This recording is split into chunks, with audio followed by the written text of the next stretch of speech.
Hello dear student, कैसे हैं आप सब। उम्मीद करते हैं आप लोग बहुत अच्छे होंगे। आज के इस न्यू सेशन में आपके साथ आया हूं पॉलिटेक्निक 2021 की स्ट्रेटजी लेकर। आप लोग तैयारी बहुत अच्छे तरीके से कर पा रहे होंगे, तो उस तैयारी को एक अच्छे नए तरीके से कैसे करवानी है, इस स्ट्रेटजी को फॉलो करें जिससे बेहतर रिजल्ट पाएँ और हमारे यूपी पॉलिटेक्निक के टॉप 10 कॉलेजों में आपका दाखिला हो और अच्छी से अच्छी ब्रांच के साथ हो। तो आइए स्टार्ट करते हैं। तो सबसे पहला होता है कि इंट्रेंस टेस्ट होता है इस पॉलिटेक्निक का, जिसमें पहला स्टेप होता है मॉडल ऑफ इंट्रेंस टेस्ट। तो आपके मॉडल में 2 टाइप के क्वेश्चन होते हैं। पहला होता है मैथमेटिक्स पोर्शन, दूसरा होता है साइंस पोर्शन। मैथमेटिक्स में 50 क्वेश्चन होते हैं, साइंस में 50 क्वेश्चन होते हैं। इन्हीं दोनों सब्जेक्ट के क्वेश्चंस को जब ऐड कर दिया जाता है तो टोटल क्वेश्चंस हो जाते हैं 100 क्वेश्चन। उसके बाद ईच क्वेश्चन कंटेन 4 मार्क्स, मतलब ये है कि आपका प्रत्येक क्वेश्चन 4 नंबर का होता है और टोटल जो नंबर होते हैं पॉलिटेक्निक एंट्रेंस के हो जाते हैं 400। तो इसमें आपको एक ध्यान रखना है कि क्वेश्चन को सॉल्व करते समय जो कॉन्फिडेंशियल क्वेश्चन आता है वही सॉल्व करें, क्योंकि इसके साथ एक माइनस बातें होती हैं या माइनस पॉइंट होता है। आप कह सकते हैं कि क्वेश्चन में माइनस मार्किंग भी होती है। जैसे आप एक क्वेश्चन सही करते हैं तो आपको 4 नंबर मिलता है, लेकिन आप नेक्स्ट क्वेश्चन रॉन्ग कर देते हैं तो आपका 1 नंबर कम भी हो जाता है। मान लीजिए आपने 2 क्वेश्चन किया, आपको 8 नंबर मिले, लेकिन उसके बाद 2 क्वेश्चन गलत भी कर दिया तो आपके 8 में से 2 घट जाएंगे, हो जाएंगे 6। मीन्स आपने किया 4 क्वेश्चन, लेकिन आपको मिले हैं 6 नंबर। उम्मीद करता हूँ माइनस मार्किंग का प्रोसेस भी आपको अच्छे से समझ में आ रहा होगा। उसके बाद नेक्स्ट होता है कि मार्क्स टू गेट कॉलेज, मतलब कि हम कितना नंबर पाएँ कि हमको अच्छे से अच्छे कॉलेज में दाखिला मिले। और दाखिला भी मिले तो कैसे, एक नॉर्मल ब्रांच के साथ नहीं, एक अच्छी ब्रांच, जैसे अच्छी ब्रांच हम कहते हैं मैकेनिकल, इलेक्ट्रिकल, उसके सिविल, ये तीनों जो ब्रांचें होती हैं इलेक्ट्रिकल, सिविल एंड मैकेनिकल, इससे जो पॉलिटेक्निक में दाखिला भी होता है। दाखिला होने के बाद जब हम पढ़ाई पूरी कर लेते हैं तो आगे प्लेसमेंट बहुत बढ़िया होता है। गवर्नमेंट सेक्टर में भी इसके बहुत सारी वैकेंसीज आती रहती हैं, ठीक है। तो आइए हम उसके बाद समझाते हैं कि अगर हमारे एंट्रेंस टेस्ट में 270 नंबर से ज़्यादा होते हैं या 270 से स्टार्ट हो जाता है अच्छी ब्रांचों का मिलना, और जो होता है वो जनरल कैटेगरी के लिए होता है। नेक्स्ट है ओबीसी कैटेगरी के लिए 250 से ज़्यादा होना चाहिए, और एससी और एसटी के लिए होता है 190 नंबर मिनिमम। अगर इससे ऊपर जितना भी आप अच्छा करते हैं तो आपको उतनी ही अच्छी ब्रांच मिलती है और उतने ही अच्छे कॉलेज में एडमिशन होता है। तो नेक्स्ट हमारा है मेन फोकस, क्योंकि मॉडल में मैंने बताया था कि आपके 2 टाइप के क्वेश्चन होंगे। पहला होगा मैथ का, दूसरा होता है साइंस का।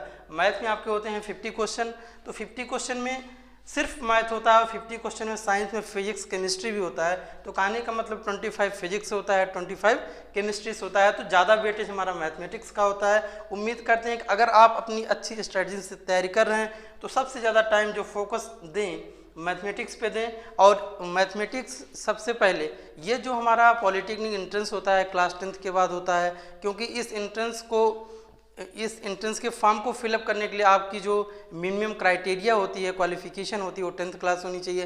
तो जब हम मैथ का फोकस करेंगे ज़्यादा से ज़्यादा, तो इसमें 2 टाइप की बुक्स अगर आप सॉल्व कर लेते हैं, ज़्यादा से ज़्यादा सिलेक्शन, मतलब कि ज़्यादा से ज़्यादा नंबर मिलता है और सिलेक्शन भी बहुत अच्छे से होता है आपका। तो जिसमें पहला होता है क्लास 10th एनसीईआरटी, और अगर यूपी बोर्ड के छात्र हैं तो आपकी क्लास 10th की होती है हर्षरूप शर्मा या मनोहर रे। ये दोनों किताबें अगर अच्छे से सॉल्व कर लेते हैं तो आपके पॉलिटेक्निक एंट्रेंस के हूबहू क्वेश्चन जैसे बुक में एग्जाम्पल हैं, मतलब कि एक्सरसाइज में हैं, तो वैसे आ जाते हैं। और नेक्स्ट होता है हमारा सबसे ज़्यादा है कि चाहे हम जो भी स्ट्रेटजी अपना लें, लेकिन अगर हम सेल्फ स्टडी नहीं करेंगे तो वो स्ट्रेटजी सिर्फ हम सुन के समझ के बस छोड़ देंगे, वो हमारे ऊपर फॉलो नहीं होती हैं। सबसे ज़रूरी होता है कि अगर हमको अच्छा कॉलेज पाना है, अच्छी ब्रांच के साथ करना है, तो हमको रेगुलर स्टडी बहुत ज़रूरी है।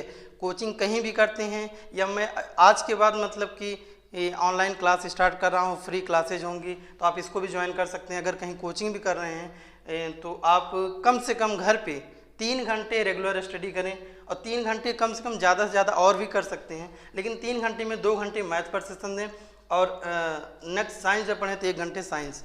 तो मतलब रिवीजन बहुत ज़रूरी है। और सबसे बेहतरीन तरीका होता है रामबाण तरीका, जिसको मैं बताऊंगा कि जो कम से कम 15-20 दिन पहले, मतलब पूरी तैयारी कर लें, ज़्यादा से ज़्यादा पोर्शन को कवर कर लें, 15-20 दिन पहले 10 साल के सॉल्व पेपर आते हैं मार्केट में, तो उसको ख़रीद लें। अरिहंत पब्लिकेशन के होते हैं बहुत सारे, मतलब कि दिशा पब्लिकेशन का होता है, बहुत सारे पब्लिकेशन 10 साल के सॉल्व पेपर, मतलब जो पेपर आए हुए होते हैं प्रीवियस पेपर, उसको सॉल्व करके भेजते हैं। तो आप उस क्वेश्चंस को सॉल्व कर लें तो आपको एक ज़्यादा से ज़्यादा क्राइटेरिया पता चल जाएगी किस टाइप के क्वेश्चन पूछे जा रहे हैं। तो इससे आपको अच्छे रैंक गेन करने में आपको प्रॉफिट होगा। तो उम्मीद करते हैं आपकी आज की जो स्ट्रेटजी थी पॉलिटेक्निक 2021 की बहुत बेहतर थी। जैसा कि आज के माहौल को देखकर पता लग रहा है कि जैसे हमारे यूपी के जो सीएम हैं मिस्टर योगी आदित्यनाथ अपनी ट्वीट कर चुके हैं साइट पे। उन्होंने कहा है कि यूपी के जितने भी ज़िले हैं सब 1 से लेकर 12 तक जितने भी शिक्षण संस्थान हैं, कोचिंग हैं, सारी ऑफ होनी चाहिए। तो इस मतलब कि टॉपिक को देखते हुए मैं कह रहा हूँ कि कल से मैं हर मैथ का होगा, साइंस का होगा, एक एक टॉपिक वीडियो अपलोड करूँगा। अगर आप लोग इससे जुड़ेंगे तो ज़्यादा से ज़्यादा बेनिफिट होगा और अच्छी रैंक आपको मिलेगी और आपका मतलब सिलेबस भी अच्छे से कवर हो जाएगा। आई होप आपको बहुत अच्छा लग रहा होगा। तो all the best, you ready for preparing of this Polytechnic 2021. Okay, thank you.